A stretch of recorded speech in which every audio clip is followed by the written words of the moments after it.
In the remote valleys of southern Africa, along dry riverbeds and shallow seasonal streams, a centuries-old technique still thrives, a method so rudimentary it requires no electricity, no machines, and barely any modern tools. Yet, it quietly yields some of the world's most precious stones. Here, entire families and small crews extract over $6 million in raw diamonds each year using nothing more than iron sieves, wooden sluices, hand-built sorters, and a deep knowledge of the earth passed through generations. These artisanal miners operate on land once dismissed as barren by industrial corporations, but through precision, patience, and sheer endurance, they've turned what seems like muddy gravel into fortunes of glittering value. The work starts at sunrise, as men and women walk barefoot or in rubber sandals along the edges of ancient river channels, scanning for spots where heavy sediment has settled. These are the gravel beds where diamonds tend to rest, nestled deep under layers of sand and soil. Using long-handled spades and improvised picks made from rebar, they dig through compacted dirt, extracting buckets of what seems like lifeless stones and brown sludge. But to these miners, the color, weight, and texture of the gravel tell a story. Each grain is inspected as they load it into worn-out wheelbarrows, which are wheeled down narrow paths to open wash pits near the water's edge. The heart of the operation is the wooden sluice box, a slightly tilted, V-shaped channel carved from split logs or built with scavenged boards. A sheet of burlap or old carpet is nailed to the bottom. As water is poured in from plastic buckets or hand-carried jugs, the miners toss in the sediment a handful at a time. The motion is rhythmic, the teamwork seamless. Water flushes away the lighter sand while heavier particles, including diamonds, get trapped in the fabric's rough fibers. There's no motor, no pump, only the force of gravity and the miner's timing. Once the entire load has been washed, the burlap is removed and carefully emptied onto a flat pan for inspection. What follows is an almost sacred moment. Every piece of gravel from the mat is laid out under natural sunlight. The sorter, often the most experienced member of the team, slowly pushes through the pile with a worn wooden stick. They're not just looking for brilliance or size. Real diamonds found in the wild can be coated in a crust of manganese or stained with red iron oxide, appearing more like dull glass or chips of quartz. But the experienced eye can catch subtle differences, a perfect octahedral edge, a dense sparkle through the dirt, or the feel of a sharper edge under the fingertip. When a real diamond is found, it's washed gently in rainwater, wrapped in cloth, and tucked into a secret pouch worn under the clothes. No one celebrates. Not out loud. Not here. Over the course of a month, a good crew can extract several carats of rough diamonds this way. On average, the yield per bucket of sediment is painfully low, often 1 diamond per ton of gravel, if lucky. But what makes the work viable is the quality. These river diamonds, shaped and smoothed by centuries of water flow, are known for their clarity and strength. A single half-carat stone can fetch hundreds or even thousands of dollars depending on its grading. When combined with a dozen or more over weeks of work, the numbers quietly climb. Most of these stones are sold through discreet middlemen who visit the campsites with digital scales, hand lenses, and a wad of cash in local currency or US dollars. No receipts. No questions. Just weighed, verified, and gone. But before a single diamond is sold, it's common practice to wash every stone again with lemon juice or vinegar to remove any trace of coating. This second cleaning is done with toothbrushes and metal sieves. The tools are rudimentary: plastic bowls, knives, water from a bucket. Yet this final polish can add hundreds in value. The miners know this. They treat each stone with precision and respect, aware that what might appear as an ordinary pebble could be worth a month's wages or more.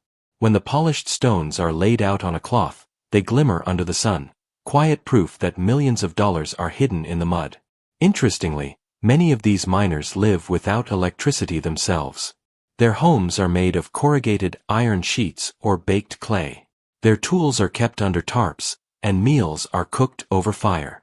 But what they lack in infrastructure, they make up for in coordination. Every member has a role: the digger, the washer, the sorter, the cleaner, the negotiator. Children often help carry water or separate gravel, learning the craft early. And despite the backbreaking labor, the trust among these crews is ironclad. Theft is rare. Reputation is everything. A miner who hides a stone from the group is never trusted again and is quietly removed from future operations. Unlike industrial diamond mining that requires cranes, drilling rigs, explosives, and millions in fuel costs, this river-based method leaves minimal environmental damage. There's no deforestation, no toxic runoff. Just earth, water, and discipline. In some regions, these miners operate under small-scale mining permits. In others, they work unofficially, tolerated by authorities who understand that shutting them down would only worsen poverty.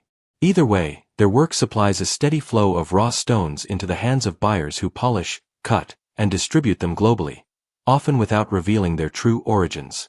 The journey of each diamond from river sediment to the global market continues far beyond the wash pits and burlap mats. Once a miner sells a rough stone to a local buyer, the path becomes invisible to the untrained eye. These buyers often operate out of unmarked vehicles or rented rooms in nearby towns, where they examine dozens of stones under daylight and pocket loops. With years of experience, they can estimate the potential yield of each stone after cutting, a skill that directly determines how much they're willing to pay. Sometimes, a single misjudgment can mean losing thousands. That's why most buyers work with narrow profit margins and focus only on stones above a certain carat weight or clarity threshold. Lower quality stones may be passed to traveling traders or even smuggled across borders, feeding informal markets that eventually connect with official cutting centers overseas. After the purchase, the diamonds are usually transported discreetly. Since the entire operation runs without electricity or digital records, traceability is virtually non-existent. The buyer may hide the stones inside tire tubes, camera batteries, or coffee tins, anything that won't trigger suspicion. Some carry them by foot for miles, others bribe drivers to cross checkpoints. These are not high-speed operations but networks of trust, barter, and reputation. A buyer who pays fairly and delivers consistently is granted access to better miners and cleaner stones. In contrast, one wrong deal can lead to closed doors across an entire region. Eventually, the stones reach local urban hubs, cities like Kinshasa, Freetown, or Gaborone, where they are introduced into formal channels. Here, diamond offices operate with air-conditioned rooms, precise digital scales, and security guards. The same rough stones that were once hidden in a miner's waistband are now photographed, logged, and appraised using international standards.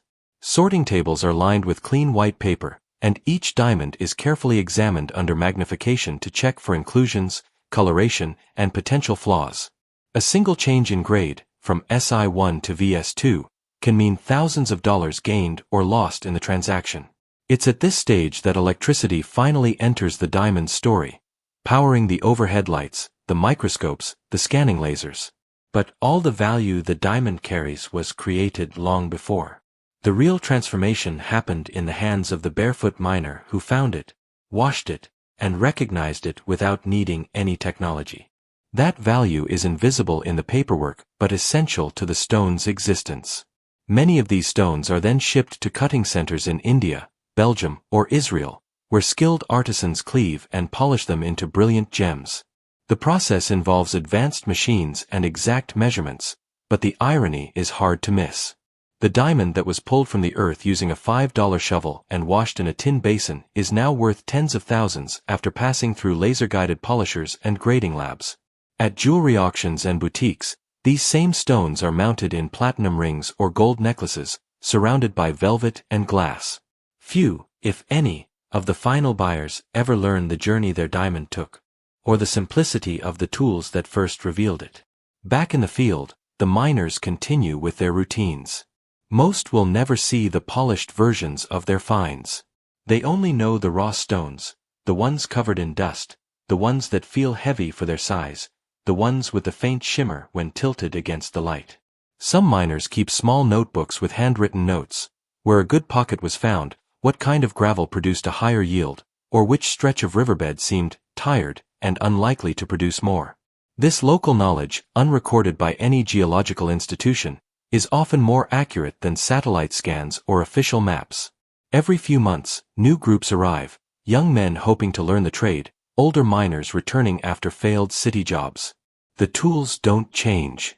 The sluices are rebuilt using the same wood, the sieves stitched together from rusted wire mesh and cut jugs. Even the rhythm of the washing, scoop, pour, rinse, shake, is identical across camps hundreds of kilometers apart. It's a silent language of survival, and it works because it was never about speed or scale. It was about focus, repetition, and knowing exactly where to look. There are risks. During rainy season, riverbeds can flood without warning, sweeping away tools and burying equipment in silt. In dry months, water has to be carried in barrels from distant wells, adding hours to each day's work. Some miners fall ill due to prolonged exposure, infected cuts, or untreated water. Yet they return each day, drawn by the same hope that one of these stones will be large enough to change everything. Most never find that life-changing diamond.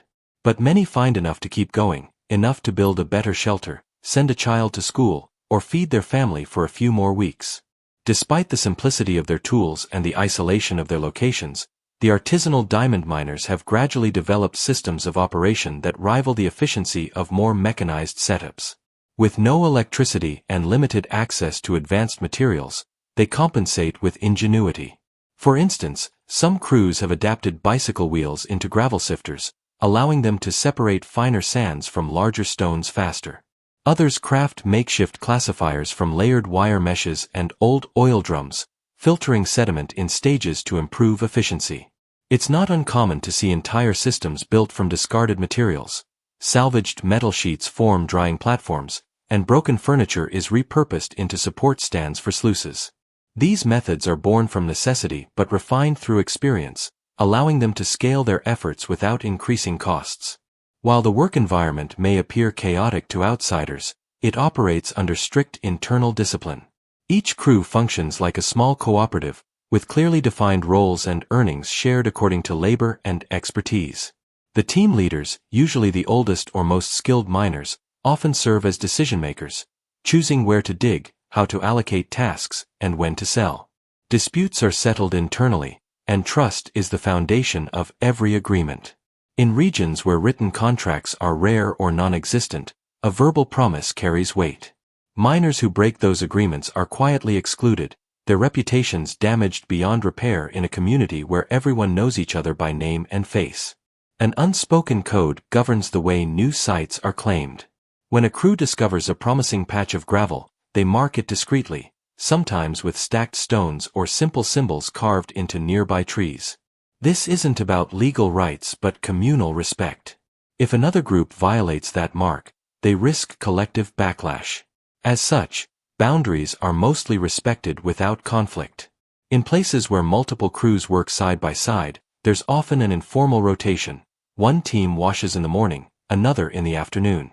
Cooperation is not enforced but embedded in the culture, sustained by the mutual understanding that everyone is chasing the same hope, and no one wants chaos to disrupt the possibility of finding a life-changing stone. Occasionally, a single diamond changes everything. Stories spread of miners who uncovered stones over 10 carats, rare and breathtakingly valuable even in raw form. These moments send shockwaves through the community. The lucky finder is often approached by buyers offering record prices. Some take the cash and disappear into cities, while others reinvest, buying better tools, hiring more workers, or even acquiring motorcycles to transport gravel faster. In rare cases, the earnings are used to buy land or open small shops, becoming seeds for an entirely new chapter of life. These success stories are rare, but their existence fuels the determination of every miner who wakes up before dawn, heads into the riverbed, and begins digging in silence. But for every breakthrough, there are months of drought. There are days when a crew processes dozens of buckets and finds nothing of value, just quartz, granite, or broken shale. The physical toll is immense. Backs strain from hours of digging, hands blister from constant shoveling, and eyes grow tired from squinting at gravel under the sun. Some use homemade gloves sewn from cloth scraps, while others tape their fingers with plastic to avoid cuts. When the sun becomes unbearable, they drape sacks over their shoulders or build makeshift shades using palm fronds and rope. The battle is constant, against the elements, against fatigue, against the quiet disappointment of empty pans. Yet they persist, driven by necessity and the dream that the next handful of gravel might finally reveal something that glitters. Women play a central role in many of these camps, not only assisting with washing and sorting but often managing finances and negotiating with buyers. Their attention to detail makes them excellent stone cleaners and assessors, especially when identifying faint features in lower-grade diamonds. Some families work together as a unit: parents, children, siblings, building a small-scale economy that supports basic survival. Meals are prepared on open fires nearby, and during breaks, children splash in shallow pools or sort pebbles to practice recognizing patterns.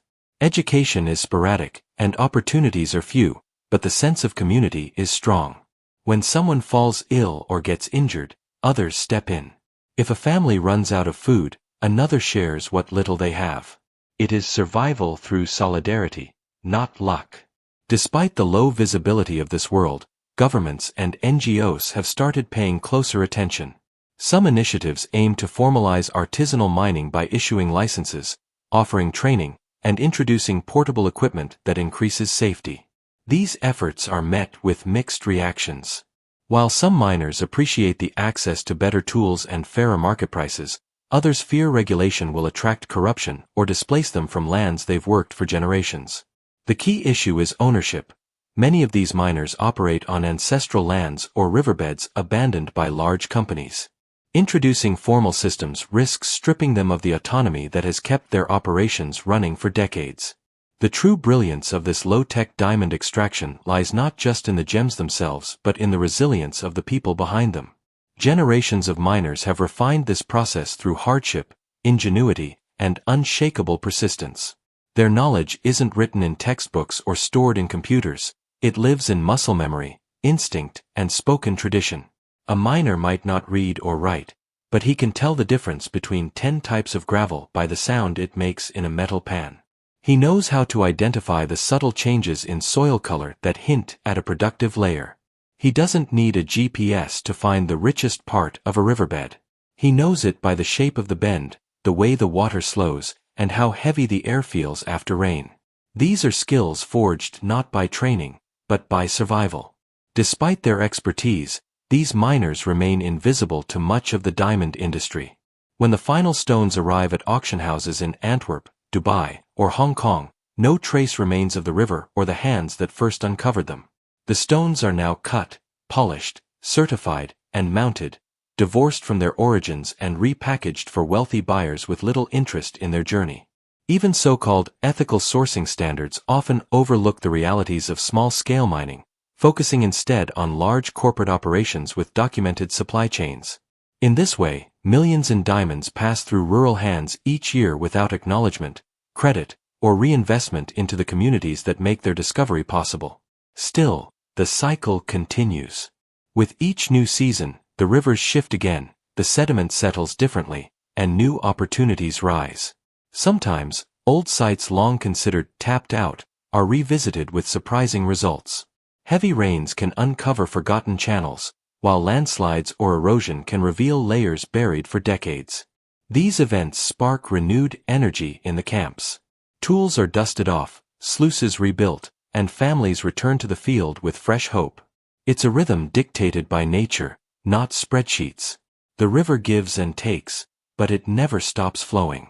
There's a kind of poetry in the fact that some of the world's most expensive gems begin their lives in silence, pulled from the mud by calloused hands, washed in buckets, and inspected under sunlight rather than halogen lamps. They are not touched by machines, nor certified by institutions, until long after they've been handled, assessed, and sold by people with no formal training, no formal power, and often no electricity. These miners are, in every sense, the first link in a global chain worth billions.